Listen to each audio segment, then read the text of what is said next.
The reason why I traveled to Libya was not just because I was happy. I want to travel. I have a friend who is in France. She was the one actually that convinced me. I was convinced with what I was seeing on Facebook, social media, but she never told me the risk. I was finding it difficult to cope until my friend told me there's a big opportunity for me when I get to Europe. As a stylist, I will get a youth paid. I saw a friend who talked to me about a journey, and I migrated to Libya. It all begins with a desire for a better life and a promise by some very close persons or friends in the neighborhood to make that dream come true in a foreign land.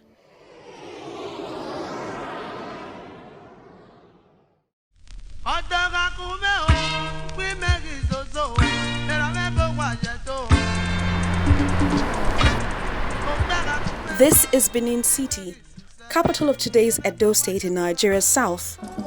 It was once the seat of an ancient civilization, but beneath the pride from its past, too many episodes of the familiar story of an endangered youth susceptible to irregular migration.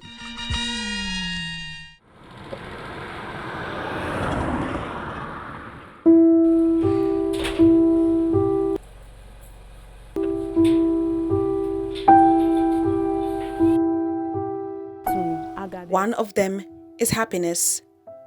When she could no longer contain the unhappiness she felt after losing one of her 3 children, a last child who was just 1 year old, she became desperate to make the journey, leaving her remaining 2 children here in Nigeria.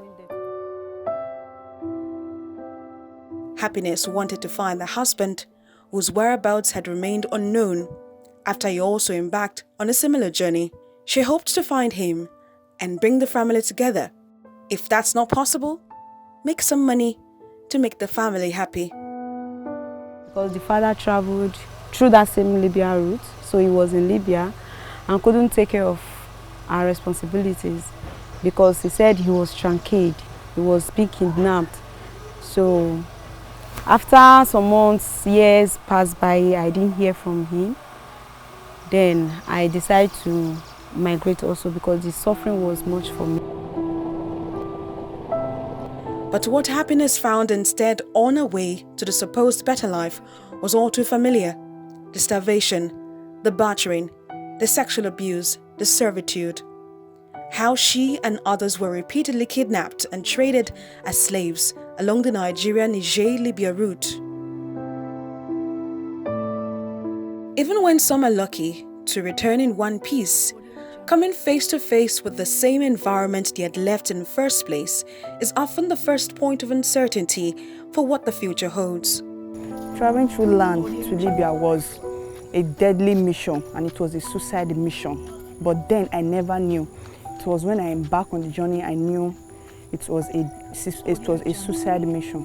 When we got to Agadez, I thought maybe this is Libya. At least the suffer don't finish. But when we started the journey to Agadez, to Libya, that is when I knew that it is even better for me to suffer and die in Nigeria than for me to die in desert. Because I have never seen a situation whereby somebody will be looking for water to drink. There is no water. Even somebody's urine for you to drink. Somebody will come to you and be begging you for urine to drink. Where would you get the urine from when you've not taken food or water? You will be forcing yourself to urinate, but nothing is coming out. No fewer than 40,000 Nigerian migrants have voluntarily returned to the country since 2015.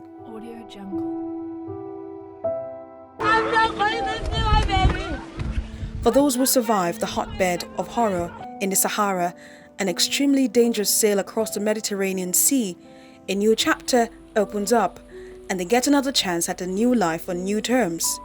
Certainly not the type they might have freely chosen.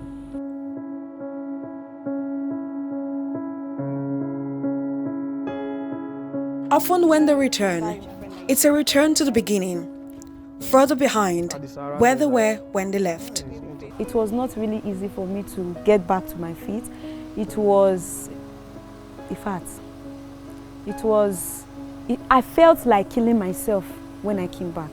Because at that particular time, there were people laughing at me. Look at her, she go Libya. The news has already gone past everywhere that I've traveled to Libya. I left my kids, so I was ashamed of myself. When I came back, I was homeless.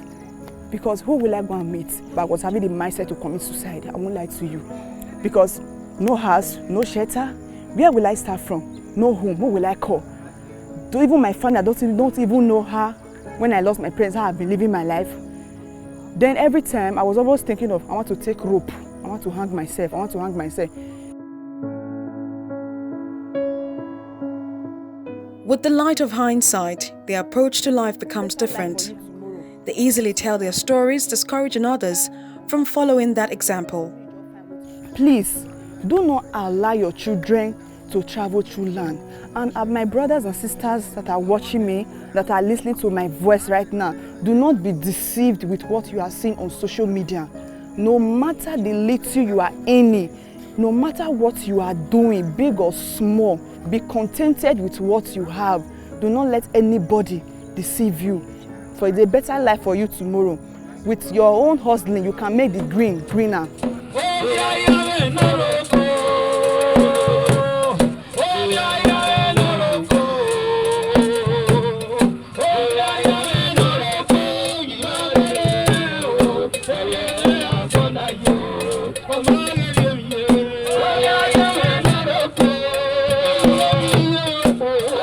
In the last 3 years, more than 5,000 returnees have been received and reintegrated into the society in Edo State.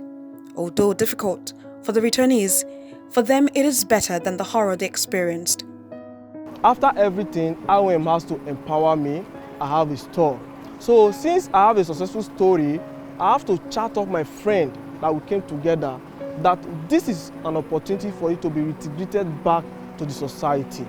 And the guy said, how? I said, you remember those people called IOM who brought us back from Libya? He said, yes. They have reintegrated me. I snapped my store and I showed him. He was like, how? I said, yes. It's just empowerment. They are reintegrating returned migrants from Libya. So you can come back home, then you go.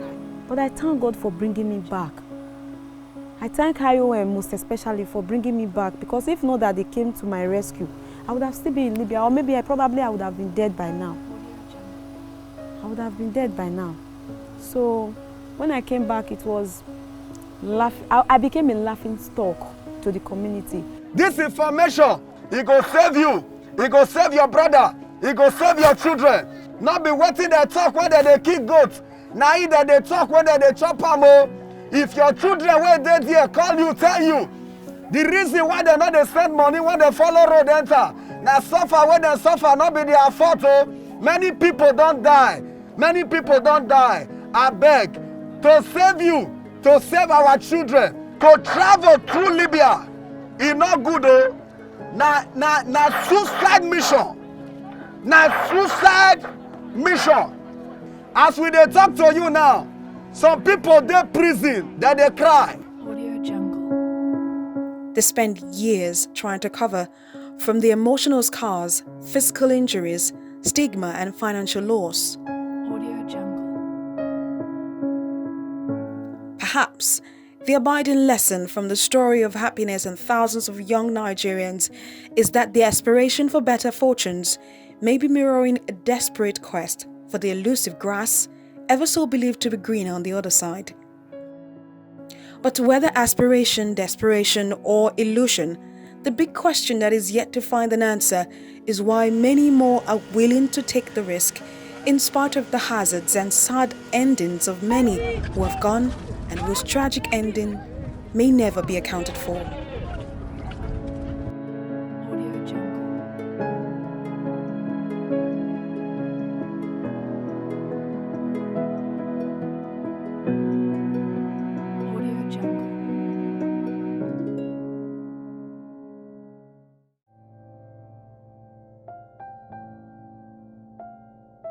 Audio Jungle.